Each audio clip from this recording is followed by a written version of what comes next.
इंसानियत की राह पर चलने वाले चाहे वो किसी भी जाति के इंसान हो, मैं सबसे पहले उसको प्रणाम कहता हूँ। और आज एक बहुत गंभीर मुद्दा है जिस पर मैं चर्चा करूँगा। विशेष तौर पर एससी एसटी ओबीसी के लोग अगर आज भी नहीं जागे तो फिर कब जागोगे? तुम्हारे साथ क्या ऐसा ही अन्याय होता रहेगा और तुम सहते रहोगे? आज भी तुम्हारी आंखें नहीं खुलेगी तो फिर कब तुम्हारी आंखें खुलेगी? छत्तीसगढ़ की घटना, बिहार की घटना, अभी फ़िलहाल मेरठ की घटना, ये सब कितना तुम सहन शक्ति कर लेते हो? कैसे हो तुम? क्या पूरे भारत में केवल एक ही मर्द है, चंद्रशेखर आज़ाद? उसके सिवा हमें लगता है कि कोई ऐसा कोई मर्द नहीं जो ऐसे ऐसे मुद्दों को सामने लाकर न्याय दिलाने का काम करता हो। मैं सोच रहा था कि जात पात कुछ नहीं है, ऊंची नीच कुछ नहीं है, मगर यही तो सब कुछ का जड़ है। जो इस मिट्टी का है, जो इस मिट्टी से बना है, जो इस मिट्टी में से उत्पन्न हुआ है, वो इस मिट्टी की बारे में सोचेगा, परंतु जो इस मिट्टी के नहीं बना है वो इस मिट्टी के बारे में क्या सोचेगा? सच में आज मुझे ये विश्वास हो गया कि विदेशी और स्वदेशी क्या चीज़ होता है। अब मैं तुम्हें एक रहस्य की बात बताता हूँ, मेरी मानो और मेरी सुनो, और सुनकर वैसा ही करना तो तुम जाल से बाहर निकल पाओगे। और हमारा बिहार में, हमारे भारत में एससी एसटी ओबीसी के लोग जो निचली कास्ट से आते हैं वो कैसे सुरक्षित रहेंगे, मैं तुम्हें बताता हूँ। सुनो। पहली बात, इस भारत में एससी एसटी ओबीसी को छोड़कर केवल जनरल के लोग 52% गवर्नमेंट जॉब में है, और हमारा एससी एसटी ओबीसी के लोग केवल 48% ही गवर्नमेंट जॉब में है, 3 कैटेगरी को मिलाकर। जबकि हमारा जनसंख्या है 85% और जनरल कैटेगरी का जनसंख्या है 15%। दूसरी बात, भारत में ब्राह्मणों की इनकम जो सबसे ज़्यादा है वो मंदिर से हो रही है, और मंदिर में सबसे ज़्यादा हमारे एससी एसटी ओबीसी के लोग जाते हैं, जबकि एससी एसटी ओबीसी के लोगों को मंदिर से कोई फ़ायदा नहीं।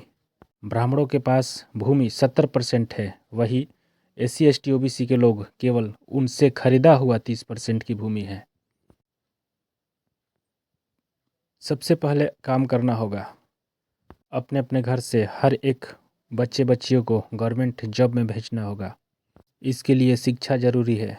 अगर शिक्षा रहेगा तो आप गवर्नमेंट जॉब पकड़ सकते हो, अगर नहीं रहेगा तो आप गवर्नमेंट जॉब में नहीं जा सकते हो। दूसरी बात, हमारे लोग मंदिर में न जाए, हो सके तो बौद्धिस्ट बने या ईसाई बने, दो ही मार्ग है, या तो बौद्धिस्ट बन जाए या तो ईसाई बन जाए। मंदिर को छोड़े, मंदिर में चढ़ावा न चढ़ाए। हर पर्व त्योहार में मूर्तियों को बनाकर और उसकी उपासना करना, दंडवत करना, ये सब छोड़े। दारू पीकर मूर्तियों को जल प्रवाह करना और अश्लील अश्लील बातों को सीखना, ये सब हमारे कैटेगरी के लोग छोड़ दे। हम जिस स्थिति में हैं उसी स्थिति में अपने आप को मजबूत बनाएंगे और शिक्षित बनेंगे और आगे बढ़ने के लिए लगातार परिश्रम करेंगे। अगर इंसानियत की राह पर, इंसानियत की डगर पर तुम चलना चाहते हो तो सबसे पहले अपने अपने घरों से मूर्तियों को, अपने अपने घरों से देवी देवताओं को जो बाप दादों से मानी चली आ रही है, उन सब को अपने अपने घरों से हटाओ। ये सब पाखंड है, ढकोसला है, कुछ नहीं है। अपने अपने घर से सफाई करो। अपने शादी विवाह में या किसी भी उत्सव में ब्राह्मण को अपने घर में ना आने दे, परंतु तुम में से ही एक विद्वान बने और हर एक कामों को करे। हर प्रकार के पाखंडवाद अपने घर से बहिष्कार करो और अपने घर की रक्षा स्वयं करो। अगर ये मेरी बातें दलित महादलित के लोग मान ले तो उनके घर में किसी भी बहू बेटियों के साथ एक भी प्रकार की कोई भी घटना नहीं होगा। मैं आपको सांप का पूंछ पकड़ना नहीं सिखा रहा हूँ, बल्कि सांप का मुंडी पकड़ना सिखा रहा हूँ। इसलिए कि जिस दिन सांप का मुंडी पकड़ लोगे उस दिन सांप कुछ भी तुम्हारा नहीं बिगाड़ पाएगा। और कभी भी सांप का पूंछ पकड़ने की कोशिश मत करो, नहीं तो वो तुम्हारा नुकसान ही और हानि ही करेगा।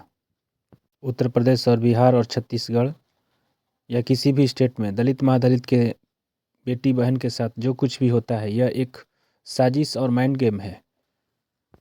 पहले से ये लोग साजिश करके रखा है। मणिपुर की घटना को कौन नहीं देखा, कौन नहीं जानता है। दलित महादलित खान को अगर सुन लो, अब हमें खून के बदले खून और इज्जत के बदले इज्जत और दांत के बदले दांत चाहिए। इसके लिए चाहे जो कुछ भी करना पड़े, करने के लिए तैयार हो जाओ। मेरी बातों से कितने लोग सहमत हैं? मैं आपसे अपने चैनल का सब्सक्राइब नहीं मांगता और कमेंट भी नहीं मांगता, सिर्फ एक लाइक मांगता हूँ कि मैं देखना चाहता हूँ कि मेरे बातों से कितने लोग सहमत हैं जो अपने हैं। मेरा ये वीडियो जितने लोगों के पास पहुँचे, मेरी बातों को सुने, मेरी बातों को समझने की कोशिश करें। ऊंच नीच बड़ा छोटा कुछ नहीं है, सिर्फ इंसानियत की डगर पर हमें चलना चाहिए।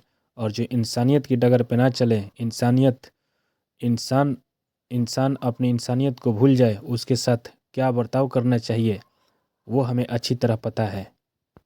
और वह अब हम वही सब बातें करने की तुमसे सलाह देते हैं कि तुम अब ऐसा करो। नमस्कार।